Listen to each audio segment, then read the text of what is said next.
Morning and Assalamu alaikum students.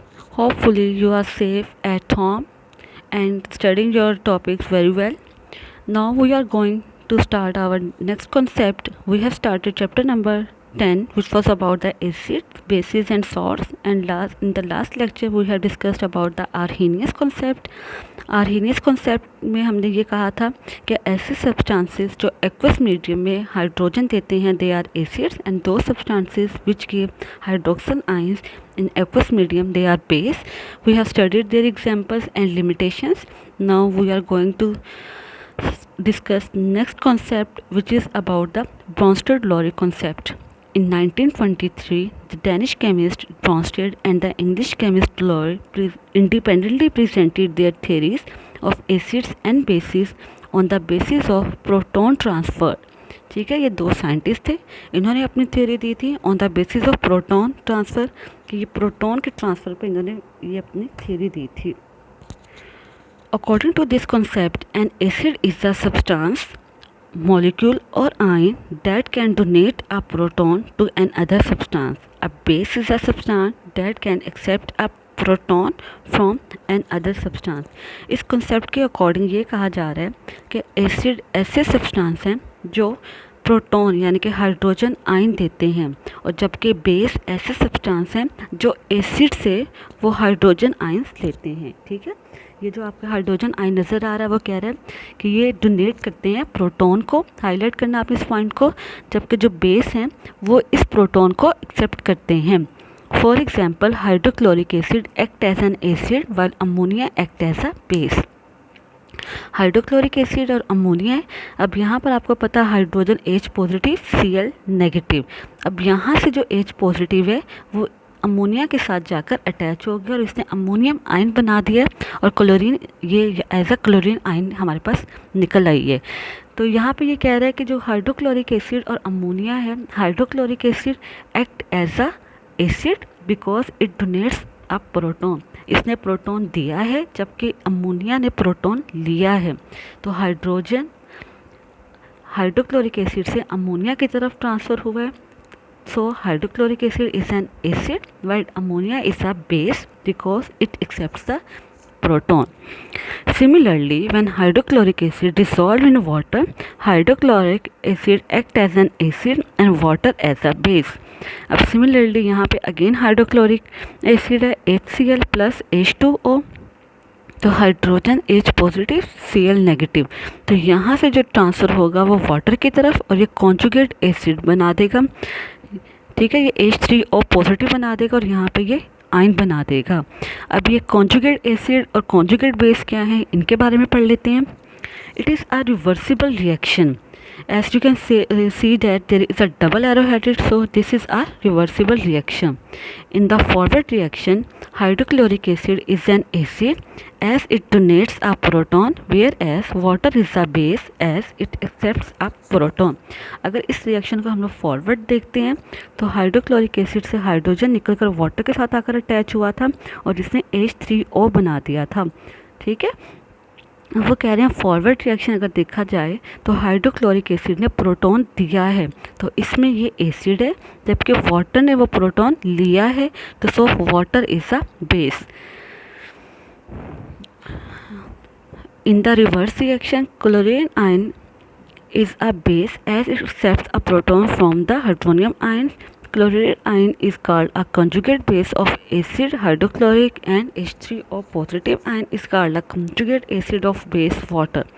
अगर हम लोग इस रिएक्शन को अगर रिवर्स देखते हैं तो इसी रिएक्शन को अगर हम लोग रिवर्स करते हैं तो यहाँ से अगर आप लोग देखें तो H3O पॉजिटिव से एक हाइड्रोजन जाके इसके साथ अटैच हुआ है और इसने हाइड्रोक्लोरिक एसिड बना दिया और साथ में हमारे पास वाटर निकल आई.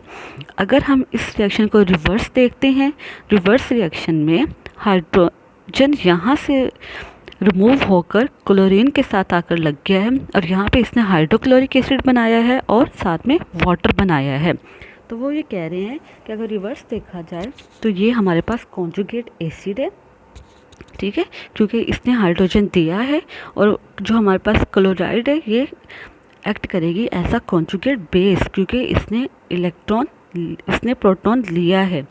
तो अगर फॉरवर्ड में देखा जाए तो ये एसिड एंड बेस है, अगर रिवर्स में हो तो इसको हम लोग फिर कॉन्जुगेट एसिड और कॉन्जुगेट बेस का नाम, कॉन्जुगेट का नाम देंगे। Conjugate means that conjugation join together, ठीक है, कि वो एक दूसरे के साथ जुड़े हुए हैं।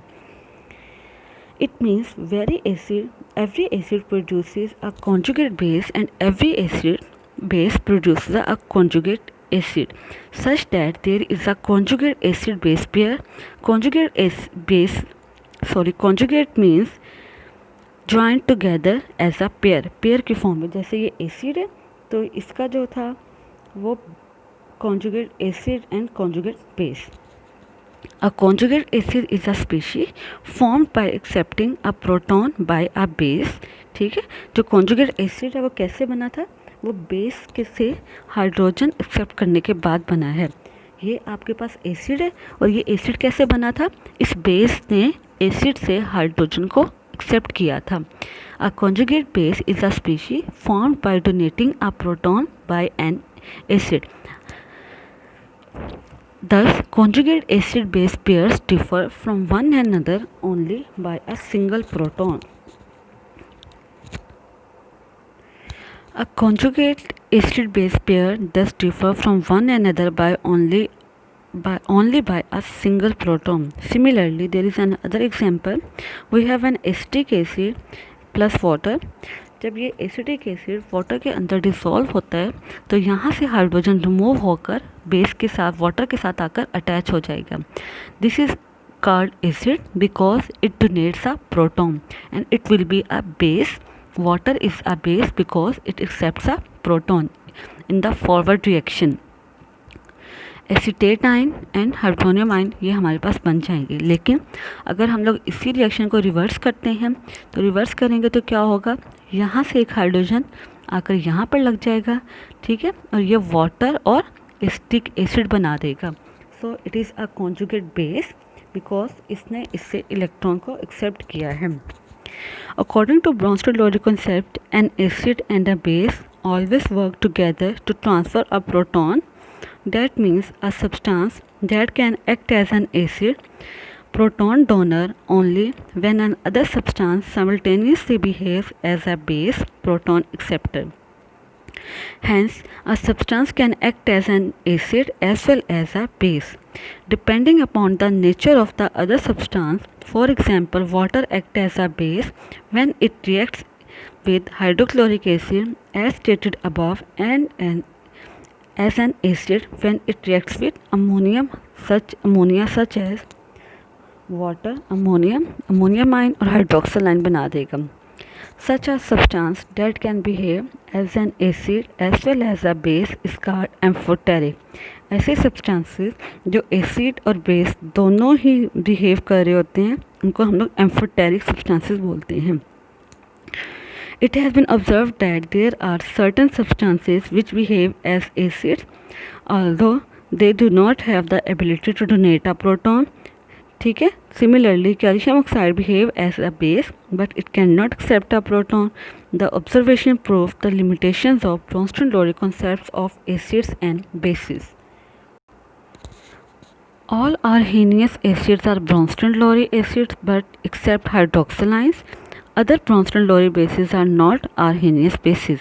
Conjugate acid base common examples यहाँ पे, ये आप लोगों के पास कुछ एग्जाम्पल्स दी गई हैं, आप लोगों ने इनकी प्रैक्टिस करनी है. Hopefully you have the understanding of this topic, of this concept. If you still find any difficulty, any problem, highlight the problem and clear it. It's a very important concept. You have to be clear these concepts. Okay, thank you.